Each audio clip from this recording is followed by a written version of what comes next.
नमस्कार, डीडी राजस्थान के इस विशेष कार्यक्रम इस हफ्ते में आपका स्वागत है। इस हफ्ते में इस बार हम लेकर आए हैं कई मोटिवेशनल स्टोरी है, स्पोर्ट्स से जुड़ी हुई खबरें हैं, आरएस एग्जाम को कैसे पास किया जाए उससे संबंधित जानकारी है। इसके अलावा कई महत्वपूर्ण विषयों पर खबर है जो आपके लिए काफी कारगर साबित हो सकती है। तो चलिए शुरू करते हैं इस हफ्ते के विशेष कार्यक्रम को।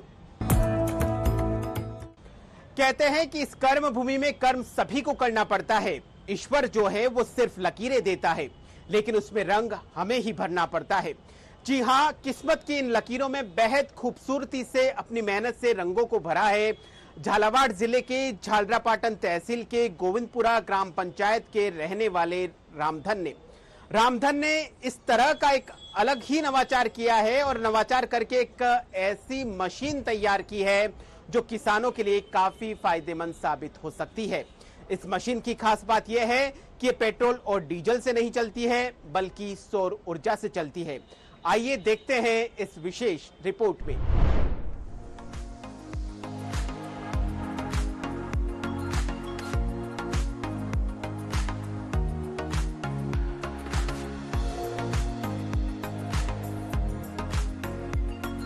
लहरों से डरकर नौका पार नहीं होती और कोशिश करने वालों की कभी हार नहीं होती।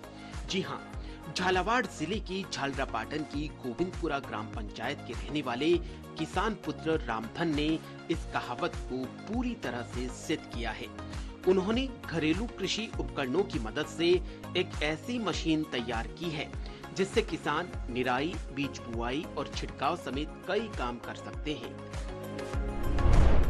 मैं किसान परिवार का लड़का हूँ। मेरे पिताजी खेती करते हैं और जब मैं छोटा था, क्लास 10वीं में था, तो जब वो अपने खेती में खरपतवार हटाने के लिए मजदूरों का सहायता लेते थे, स्प्रे करते थे। जो किसान जो है स्प्रे पंप से वो करते थे, तो उससे उसकी सेहत को बहुत ज़्यादा नुकसान पहुँचता था। और जो मजदूरों की सहायता से जो वर्क कराते थे खरपतवार हटाने का साथ, तो उससे बहुत ज़्यादा खर्च आता था। तो इसी को देखते हुए मैंने एक ऐसी मशीन बनाई जिससे कि जो किसान है वो आसानी से खरपतवार हटाने का, बीज बोए करने का, खाद डालने का, स्प्रे करने जैसे काम अकेला जो स्मॉल स्केल के फार्मर से वो कर सके। बीसीए फर्स्ट ईयर की छात्र रामधन ने बताया कि उन्हें इस तरह की मशीन बनाने का विचार बचपन से ही था। इस मशीन को बनाने की प्रेरणा उन्हें अपने पिता से मिली। उनके पिता किसान हैं। जब वे अपने पिता को किसी भी फसल की बुआई करते हुए देखते थे और उन्हें खरपतवार निकालने और अन्य कृषि कार्यों में खर्च करते हुए देखते थे, तो उन्हें लगता था कि उन्हें इस क्षेत्र में अपने पिता व अन्य किसानों के लिए कुछ करना चाहिए। किसान जो होते हैं वो रासायनिक उर्वरकों को यूज करते हैं। और मेरे पापा खुद एक किसान है, वो जब रासायनिक उर्वरकों को यूज करते हैं खरपतवार को हटाने के लिए, तो उसकी सेहत को देखकर मुझे चिंता होती है। इसलिए मैंने इस मशीन को बनाने का आइडिया है मेरे दिमाग में। कृषि कार्यों में लगने वाली लागत के चलते उनके घर में हमेशा आर्थिक तंगी रहती थी। रामधन ने घरेलू कृषि उपकरणों की मदद से ये मशीन तैयार की है। इस मशीन की सहायता से किसान निराई, बीज बुआई और छिड़काव समेत कई काम कर सकते हैं। इस मशीन की खास बात यह है कि ये मशीन पेट्रोल और डीजल से नहीं चलती है बल्कि सौर ऊर्जा और हाइब्रिड मशीन से संचालित होती है। ये मशीन बिना रासायनिक उर्वरक का इस्तेमाल किए खरपतवार को भी निकाल देती है। फसल के जो साइज होती है, बीज के पौधे की जो साइज होती है, उसके अकॉर्डिंग हम इसको एक्सचेंज चेंज भी कर सकते हैं। और इस पूरी मशीन को जो है अकेला किसान इसके ऑपरेटिंग सिस्टम के थ्रू अकेला किसान इसको ऑपरेट कर सकता है। इसके स्विच दिए हैं जिससे मशीन पूरी स्टार्ट होती है। साथ साथ इसके जो अदर स्विच है जिसके जो स्प्रे पंप है वो पूरे वर्क करते हैं। इसके जो बल्ब है उससे यहाँ से चलता है। इसका जो थ्रोटल, इसके रेस, स्पीड जितनी भी वो कंट्रोल कर सकता है सारा किसान। साथ साथ इस मशीन को हम फोल्ड करके भी वर्क करा सकते हैं। इन केस अगर सोलर पैनल भी वर्क ना करे जब ऐसा मौसम हो, तो इसमें एक इसका चार्जर दिया हुआ है। इसके चार्जर की मदद से इस मशीन को वो चार्ज करके भी वर्क करा सकता है। अगर किसान नाइट में वर्क करता है तो इसमें एक बल्ब भी है जिसके थ्रू वो नाइट में वर्क कर सकता है। ये एक मल्टी फंक्शनल मशीन है। इस मशीन के जरिए रामधन ने जिला, राज्य और राष्ट्रीय स्तर पर आयोजित होने वाले टेक्निकल फेस्ट में भी अपनी एक अलग पहचान बनाई है। बीकानेर में आयोजित हुए राज्य स्तरीय विज्ञान मेले, पुणे में आयोजित हुए राष्ट्रीय बाल वैज्ञानिक प्रदर्शनी में भी रामधन की मशीन को काफी सराहना मिली। वहीं बेंगलुरु में स्केलर स्कूल ऑफ टेक्नोलॉजी द्वारा आयोजित की गई the Indian silicon valley challenge प्रतियोगिता में 18,000 से ज्यादा अलग अलग स्कूलों और कॉलेजों के प्रोजेक्ट शामिल किए गए थे। इसमें रामधन की कृषि मशीन टॉप 10 में जगह बनाने में कामयाब हुई। इससे पहले बहुत मेहनत लगती थी काम करने में, ये मशीन बनाने के बाद है ना बिल्कुल बहुत कम टाइम लगता है और इससे मजदूर की भी ये बचती है, अपने जो टाइम बचता है मजदूर का भी। मेरा पुत्र रामधन लोधन है। जब हम ऐसे खेती के मशीन बनाते हैं, इसको देख देख के हम हमारे ऐसी मशीन बनाई जो निंदाई गुड़ाई बुराई सब एक ही कर सकते हैं। हमारे को देख देख के इसने आविष्कार किया हमारे लिए। ऐसे दवाई छिड़का देता है, पहले हमारे इस तरह से हम खिंचाई कर देते हैं। मशीन का पेटेंट कराने और मशीन में सुधार करने के लिए रामधन को 1 लाख रुपए की धनराशि भी दी गई। कुल मिलाकर रामधन की ये मेहनत रंग ला रही है। जहां एक और ये नवाचार किसानों द्वारा काफी पसंद किया जा रहा है, वहीं दूसरी ओर ये नवाचार जहां चाह है वहां राह है का भी संदेश दे रहा है। दूरदर्शन समाचार के लिए झालावाड़ से अरुण शौरी की रिपोर्ट।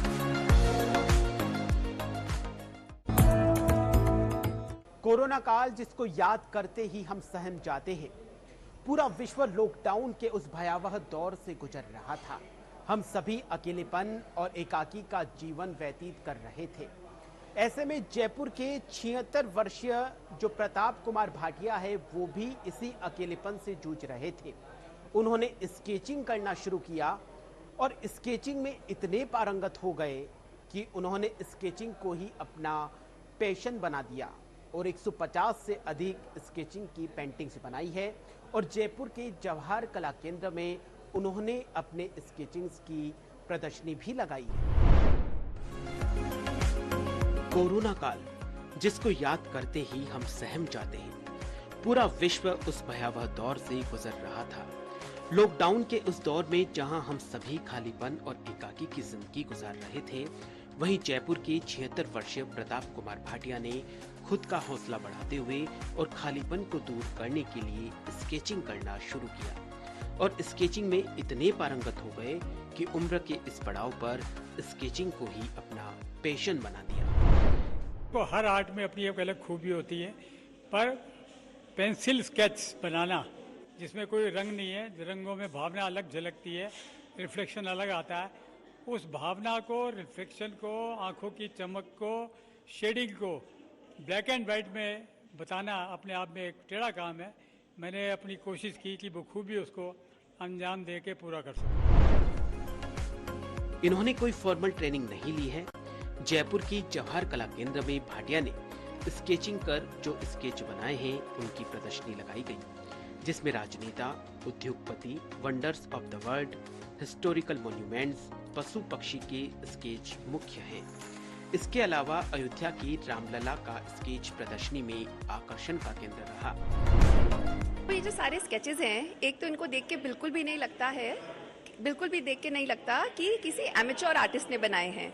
आप इनको देखिए, आई थिंक आप पोर्ट्रेट्स देखिए, वो हर एक पोर्ट्रेट आप पहचान सकते हैं कि कौन है, और हर एक में एक्सप्रेशन, जो पेंसिल स्केचिंग का इफेक्ट है वो इतना ज़्यादा अच्छा है कि बिल्कुल भी कोई बोल नहीं सकता है उसको देख के कि ये एक 75 साल के आर्टिस्ट ने, जिन्होंने कभी आर्ट सीखा नहीं, उन्होंने ये बनाए हैं। एंड आई थिंक मेरी एज के लिए ये बहुत ज़्यादा मोटिवेटिंग और इंस्पायरिंग भी है कि इस एज पे भी आप अपनी हॉबीज़ को पिक कर सकते हैं और इतना ज़्यादा अपनी आर्ट को होन कर सकते हैं, तो बहुत ही ज़्यादा इंस्पिरेशनल है ये।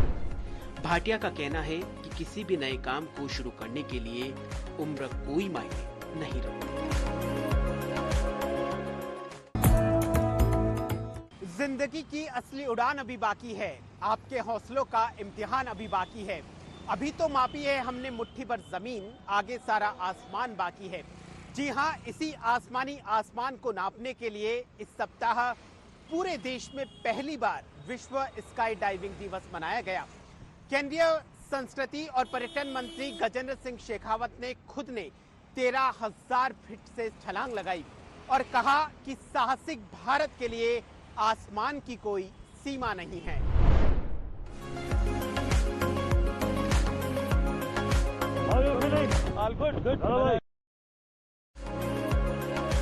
इस सप्ताह पूरे देश में पहली बार विश्व स्काई डाइविंग दिवस मनाया गया। इस दिवस पर केंद्रीय संस्कृति व पर्यटन मंत्री गजेंद्र सिंह शेखावत ने हरियाणा के नारनौल में स्काई डाइविंग विमान को हरी झंडी दिखाकर रवाना किया। साथ ही कैबिनेट मंत्री ने यहां पर देश के पहले एयर स्पोर्ट्स की शुरुआत की। वर्ल्ड डिक्लेरेशन के बाद में पहली बार वर्ल्ड स्काई डाइविंग डे पूरी दुनिया मना रही थी। एक नया कीर्तिमान रचा जाना था जिसमें दुनिया में लगभग 300 से ज़्यादा जगह पर इस तरह के खेल एक्टिविटी होने वाली थी। भारत के लिए विशेष दिन इसलिए था कि भारत में पहली बार प्राइवेट सेक्टर में ऑर्गेनाइज्ड रूप से इसकी शुरुआत हुई थी और मेरे लिए पर्यटन मंत्री होने के नाते निश्चित रूप से महत्वपूर्ण था, क्योंकि जब दुनिया वर्ल्ड स्काई डाइविंग डे मना रही हो और भारत में इस तरह की शुरुआत हुई हो, तो इसलिए मैंने निर्णय किया कि इस रोमांचक अनुभव में मुझे भी सम्मिलित होना चाहिए, शरीक होना चाहिए। और निश्चित ही मैं देखता हूं कि आने वाले समय में भारत में इस तरह के केंद्र और बनने के साथ ही भारत में इस दिशा में एक विशेष प्रगति होगी और भारत के पर्यटन को बढ़ावा देने की दिशा में इसके कारण से बहुत बड़ा उछाल है। कैबिनेट मंत्री शेखावत ने 13,000 फीट से छलांग लगाकर टेंडम स्काई डाइविंग की और कहा कि ये मेरे लिए आनंददायक क्षण है और नए व साहसिक भारत के लिए आसमान की कोई सीमा नहीं है। साथ ही उन्होंने कहा कि पर्यटन मंत्री होने के नाते ये मेरी जिम्मेदारी है कि पर्यटन के क्षेत्र में देश में नई सुविधाओं का विकास हो।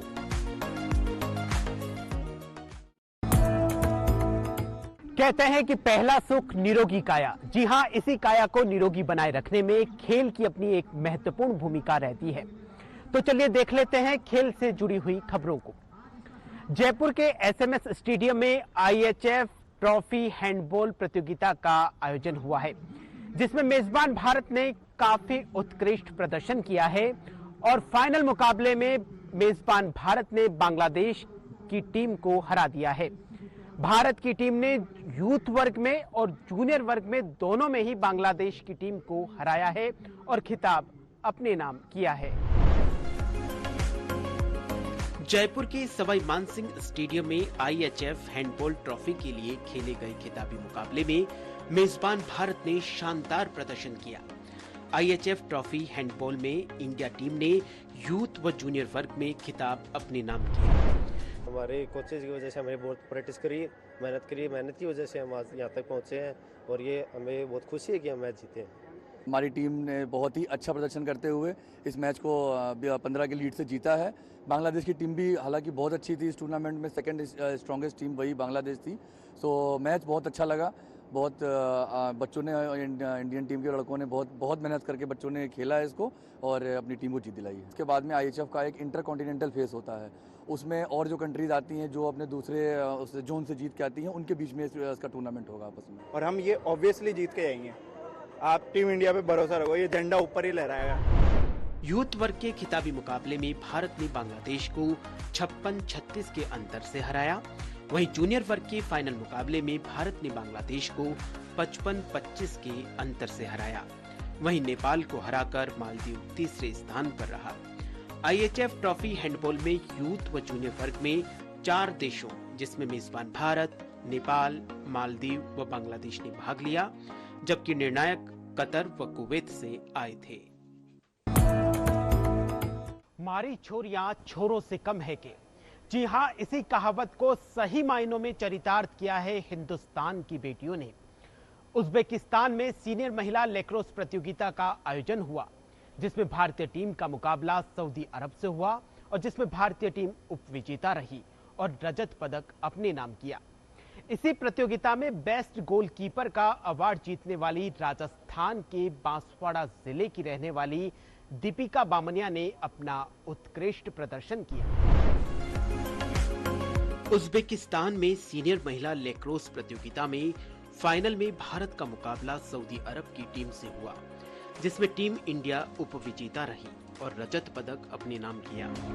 प्रतियोगिता में राजस्थान की बांसवाड़ा की रहने वाली दीपिका बामनिया ने अपने उत्कृष्ट खेल का प्रदर्शन करते हुए बेस्ट गोलकीपर का अवार्ड जीता। जनजातीय जिले बांसवाड़ा के एक छोटे से गांव से निकलकर खेल के मैदान पर जाने वाली दीपिका जब अपने अन्य साथी खिलाड़ियों के साथ बांसवाड़ा पहुंची, तब उनका व उनकी टीम का स्वागत किया गया। मैं लैक्रोस एसोसिएशन की एक प्लेयर के रूप में हूँ और हमारा सफ़र उदयपुर से स्टार्ट हुआ था। हमारे जो कोच हैं नीरज जी सर, उन्होंने हमको इस गेम के बारे में पूरा डिटेल में बताया और सारी स्किल हमको सिखाई। और उसके बाद हमारे उदयपुर में ही 4-5 महीनों से हमारे कैंप चालू था। सर ने हमको पूरी प्रैक्टिस करवाई और उसके बाद हमारे जो नेशनल गेम हुए उसमें हमने चैम्पियनशिप रहे और उसमें मैं राजस्थान टीम की कैप्टन भी थी। संभागीय आयुक्त नीरज के पवन ने इन खिलाड़ियों का हौसला बढ़ाया। अब भारतीय टीम जनवरी 2025 में ऑस्ट्रेलिया में होने वाली विश्व महिला लैक्रोस प्रतियोगिता में शामिल होंगी। लैक्रोस खेल की बात की जाए तो इस खेल में खिलाड़ी एक स्टिक का उपयोग करते हैं, विपक्षी टीम के गोल में रबर की गेंद को हिट करने की कोशिश करते हैं। लैक्रोस खेल में इस्तेमाल की जाने वाली स्टिक के ऊपरी हिस्से पर नेट लगा होता है। लैक्रोस 2 टीमों के बीच खेला जाता है। प्रत्येक टीम में एक गोलकीपर होता है। इसमें 12 खिलाड़ियों का रोस्टर होता है। ये गेम 8 मिनट के 4 अलग-अलग क्वार्टर में खेला जाता है। संगीत, जिसका नाम सुनते ही हमारा रोम रोम आनंदमयी हो जाता है।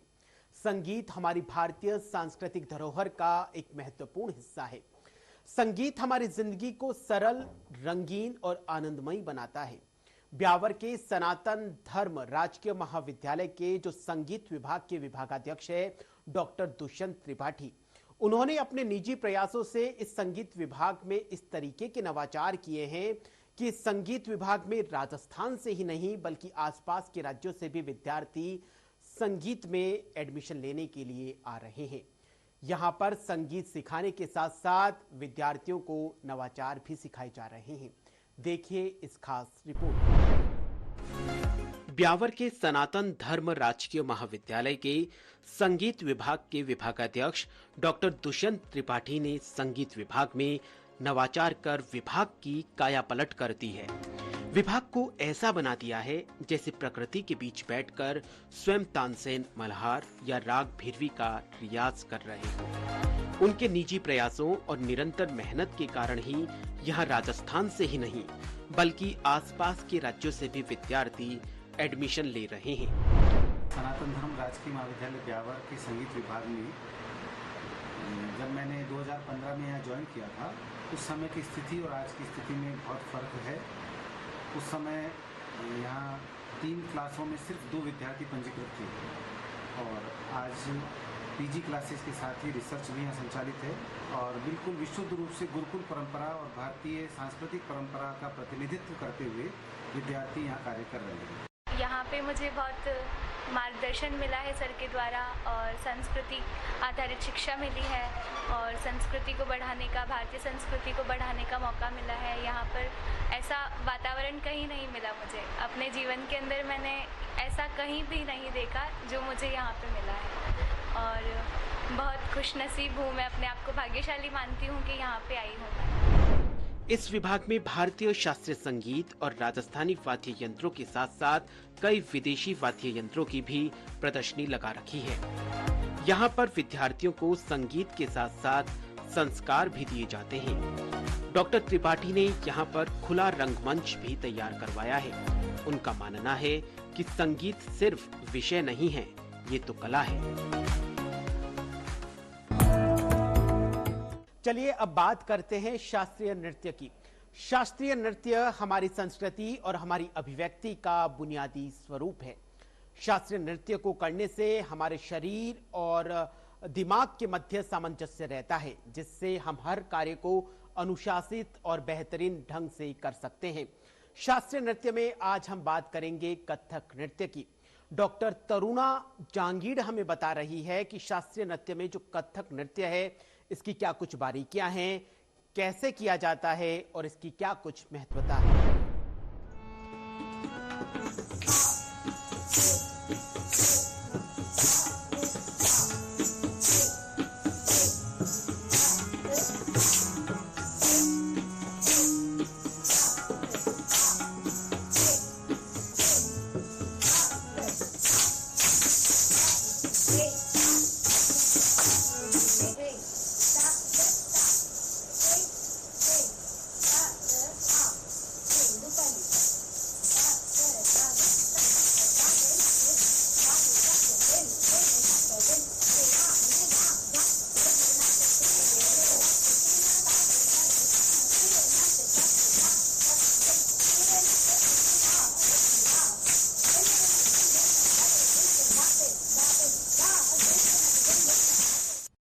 कथा कहे सो कथक कहावे, अर्थात जब नृत्यकार किसी कथा को अभिनय के माध्यम से प्रस्तुत करता है उसे कथक कहा गया है।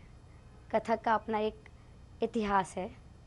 माना जाता है कि जब त्रेता युग में श्री राम आए थे, उन्हीं के पुत्र लव और कुश ने जब दरबार में सभी प्रजाजन और श्री राम के समक्ष राम कथा को प्रस्तुत किया था, उस समय वहाँ की प्रजा ने उससे प्रेरित होकर इसका प्रचार जन जन में किया। तभी इसे कुशी लव के नाम से जाना जाने लगा।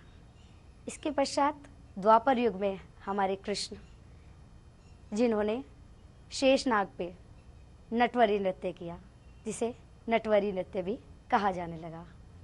आज इसे कथक नाम दिया गया है, जो कि आधुनिक काल की अपनी एक पहचान है।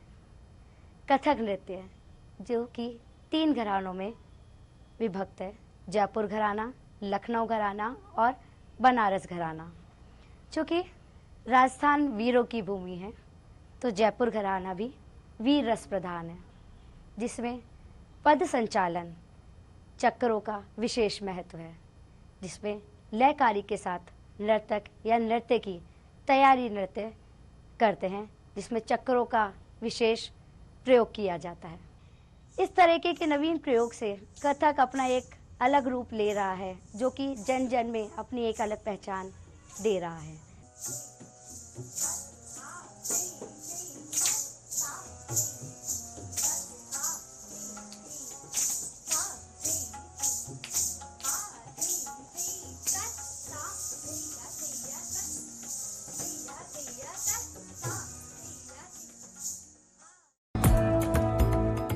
अब बात करते हैं पर्यावरण संरक्षण के लिए हो रहे नवाचारों की।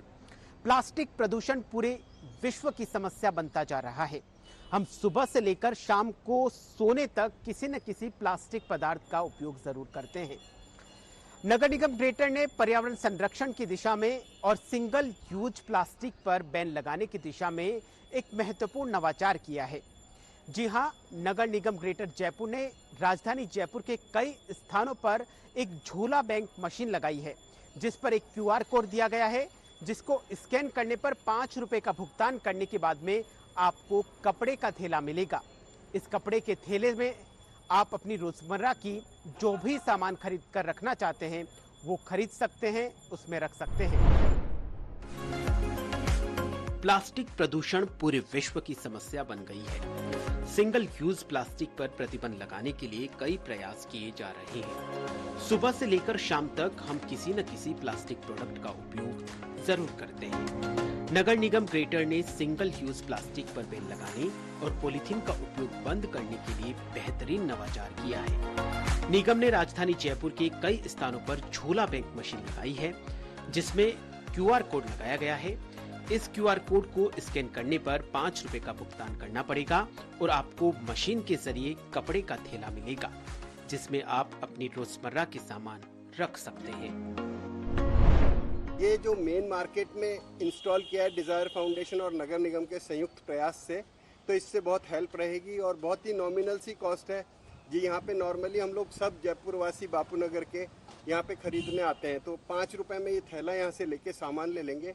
गो ग्रीन के लिए बहुत अच्छा कंसेप्ट है। प्लास्टिक की थैलियाँ हर तरह से हार्मफुल है, ये बहुत ही अच्छा प्रयास है।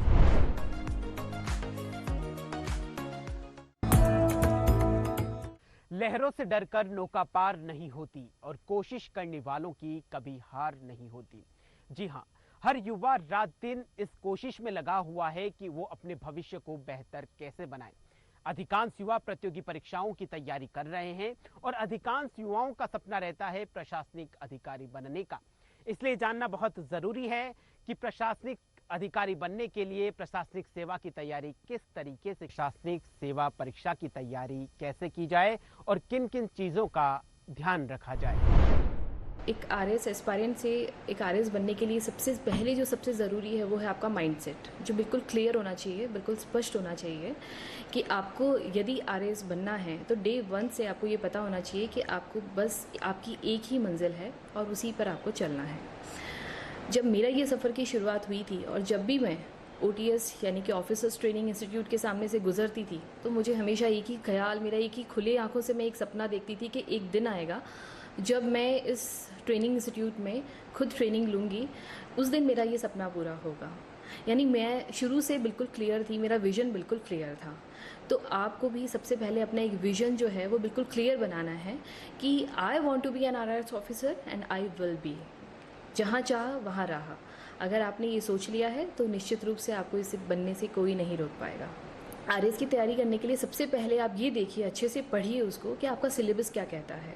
अगर आप स्वयं उसको अच्छे से पूरा कवर करने में आप सक्षम हैं तो बहुत अच्छी बात है। और अगर आपको लगता है कि आपको गाइडेंस की आवश्यकता है तो समय रहते आपको किसी न किसी अच्छे इंस्टीट्यूट को भी ज्वाइन कर लेना चाहिए, ताकि आपको प्रॉपर मार्गदर्शन मिले और आपको ये समझ में आए कि आपको क्या पढ़ना है, कैसे पढ़ना है, कितना पढ़ना है। ये बहुत ज़रूरी है।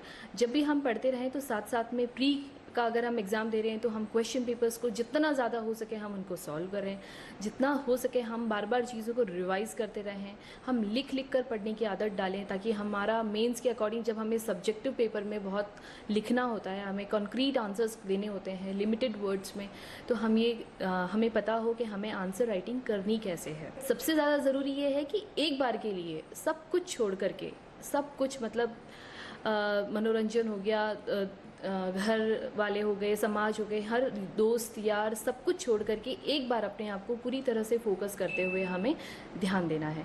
जब हम निरंतर रूप से मॉक टेस्ट देते हैं या रिवाइज करते हैं, हम क्वेश्चन पेपर्स को सॉल्व करते हैं, तो हमें हमारी वीकर पॉइंट्स के बारे में भी पता चलता है, और जो कि जानना बहुत ज़रूरी होता है। एक RS ऑफिसर जो है एक मल्टीटास्किंग, एक ऑलराउंडर ऑफिसर की रिक्वायरमेंट है।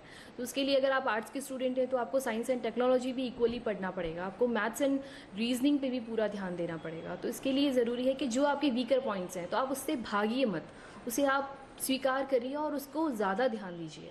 RS बनने के लिए केवल पढ़ना ही सब कुछ नहीं है, पढ़ाई करने के लिए भी आपको बहुत सारे पॉजिटिव आपको एनहांसमेंट चाहिए, जिसके लिए आपको आपका फिजिकल, आपका मेंटल, आपका इमोशनल, ये सब एक अलाइनमेंट होनी चाहिए, आपका हेल्थ अलाइनमेंट होना चाहिए। वो आप कैसे कर सकते हैं? तो इसके लिए ज़रूरी है, अगर दिन के 24 घंटे हैं आपके पास में, तो उसमें कम से कम आधे से 1 घंटा आप अपने स्वयं के विकास के लिए, आपके व्यक्तित्व के विकास के लिए आप निकालें। उसमें आप योगा, आसन, प्राणायाम, आप ध्यान यानी मेडिटेशन भी करें। तो इस हफ्ते के विशेष कार्यक्रम में फिलहाल के लिए इतना ही। उम्मीद करते हैं कि आपको ये कार्यक्रम बेहद पसंद आया होगा। अगले सप्ताह इसी कार्यक्रम में आपसे फिर मुलाकात होगी। नमस्कार।